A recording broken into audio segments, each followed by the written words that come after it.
नमस्कार साथियों, मैं अंकुर यादव आप सबका स्वागत करता हूं आपके अपने YouTube channel my GS station में। साथियों, आज हम लोग बात करने वाले हैं अंतर्राष्ट्रीय रेखाओं के बारे में, यानी महत्वपूर्ण अंतर्राष्ट्रीय रेखाओं के बारे में।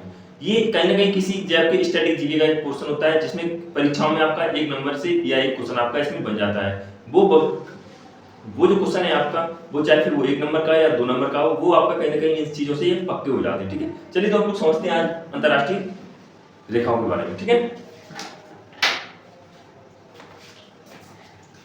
चलिए हम बात करें अंतर्राष्ट्रीय रेखाओं के बारे में। तो सबसे पहले अगर आप बात करते हैं डुरंट रेखा की, तो सभी को पता है डुरंट रेखा जो है वो सबसे पहले भारत और अफगानिस्तान के बीच में लगती थी, लेकिन जब भारत का विभाजन हुआ पाकिस्तान के साथ में, तब वो रेखा पाकिस्तान और अफगानिस्तान के बीच में लगने लगी, ठीक है?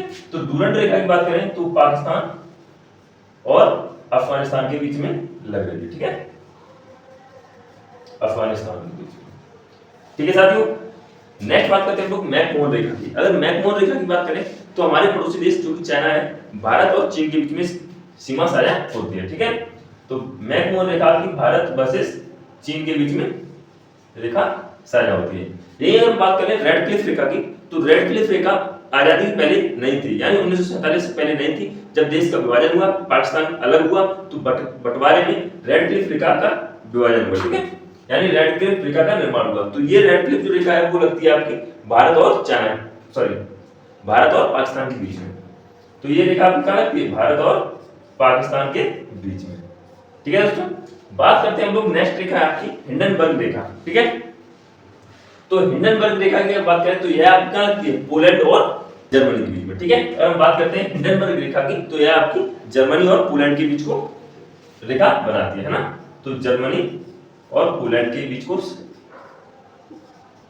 रेखा बनाती है, ठीक है मित्रों। आगे बात करते हैं मैन रहीम रेखा। मैन रहीम रेखा की अगर बात करें तो मैन रहीम रेखा जो है आपकी, मैन रहीम रेखा है वो रूस और फिनलैंड के बीच में है, फिनलैंड के बीच में है। तो मैगिनोट रेखा जो है आपकी वो फ्रांस और जर्मनी के बीच में स्थापित है, फ्रांस और जर्मनी के बीच में, ठीक है? जर्मनी के बीच यह रेखा बनी हुई है, ठीक है? अगर हम बात करें इसकी, ये रेखा कब बनी थी? तो द्वितीय विश्व युद्ध के दौरान, सेकंड वर्ल्ड वॉर के दौरान इस रेखा का निर्माण होता है, ठीक है? वही हम बात करते हैं सिगफ्रीड रेखा की। तो सिगफ्रीड रेखा ये भी आपकी फ्रांस और जर्मनी के बीच में है।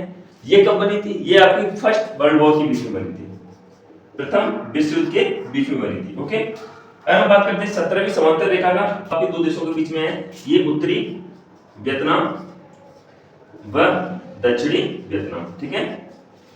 दक्षिणी वियतनाम।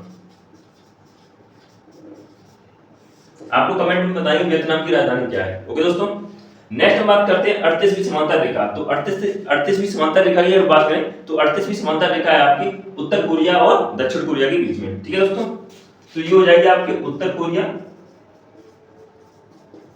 और दक्षिण कोरिया के बीच में, ठीक है? कोरिया के बीच में।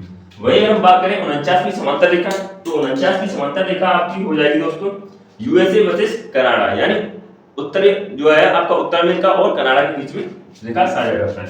तो ये हो जाएगा आपका USA versus Canada, USA versus Canada, यानी यूनाइटेड स्टेट ऑफ अमेरिका और कनाडा के बीच में 49वीं समांतर रेखा आपकी विराजमान है, ठीक है? अगर हम बात करते हैं 31वीं समांतर रेखा की, तो 31वीं समांतर रेखा जो है वो आपकी 31वीं समांतर रेखा की अगर बात करें तो 31वीं समांतर रेखा आपकी इराक और ईरान के बीच में स्थित है, ठीक है? इराक वर्सेस ईरान, ईरान के बीच में आपकी ये रेखा विराजमान है। चलिए दोस्तों आगे बात करते हैं हम लोग। आगे हम बात करते हैं 22वीं समांतर रेखा की। तो 22वीं समांतर रेखा आपकी सूडान और मिस्र के बीच में स्थित है, सूडान वर्सेस मिस्र, ओके दोस्तों। तो 22वीं समांतर रेखा आपकी सूडान वर्सेस मिस्र के बीच में स्थित है। वही हम बात करें 141वीं पश्चिमी देशांतर रेखा के बारे में, तो यह आपकी अलास्का और कनाडा के बीच में स्थित है, ठीक है? अलास्का और वर्सेस कनाडा के बीच में स्थित है। अब अलास्का कहां स्थित है? अलास्का पहले यूएसएसआर का हिस्सा हुआ करता था, जो कि अमेरिका को उसने रशिया ने क्या कर दिया था? बेच दिया था, ठीक है? तो अलास्का जो है वो यूएसए का पार्ट है, ओके? अब आपकी 141वीं समांतर रेखा की बात करें, पश्चिमी देशांतर रेखा की बात करें, तो आपकी अलास्का और कनाडा के बीच में स्थित है, ठीक है? चलो एक बार रिवीजन करते हैं इस चीज का। डूरंड रेखा की अगर बात करें तो पाकिस्तान और अफगानिस्तान के बीच में पहली डूरंड रेखा आपकी अफगानिस्तान और भारत के बीच में होती थी। मैक-मोहन की बात करें तो भारत चाइना के बीच में है। रेडक्लिफ की बात करें तो भारत और पाकिस्तान के बीच में आपकी। हिंडनबर्ग रेखा की बात करें तो आपकी जर्मनी और पोलैंड के बीच में स्थित है। ओके दोस्तों, या पोलैंड या जर्मनी कह सकते हैं, जर्मनी पोलैंड कह सकते हैं। मैन रिंग की अगर बात करें तो रूस और फिनलैंड के बीच में है, ठीक है। रूस जो है वो आपका यूएसएसआर हुआ करता था कभी, अब रशिया है, ठीक है। मैग्नोट की रेखा की बात करें तो आपकी फ्रांस और जर्मनी के बीच में स्थित है, जो कि आपकी द्वितीय विश्व युद्ध के दौरान इस रेखा का निर्माण हुआ था, है ना। यही अगर बात करें सिगफ्रीड रेखा की तो ये आपकी फ्रांस और जर्मनी में है, ये प्रथम विश्व युद्ध के दौरान इसका निर्माण हुआ था। 17वीं समांतर रेखा की बात करें तो उत्तरी वियतनाम और दक्षिणी वियतनाम के बीच में यह रेखा साझा करती है। 38वीं समांतर रेखा की बात करें तो आपकी उत्तर कोरिया और दक्षिण कोरिया के बीच में स्थित है। 49वीं समांतर रेखा की बात करें तो ये आपकी यूएसए और कनाडा के बीच में स्थित है।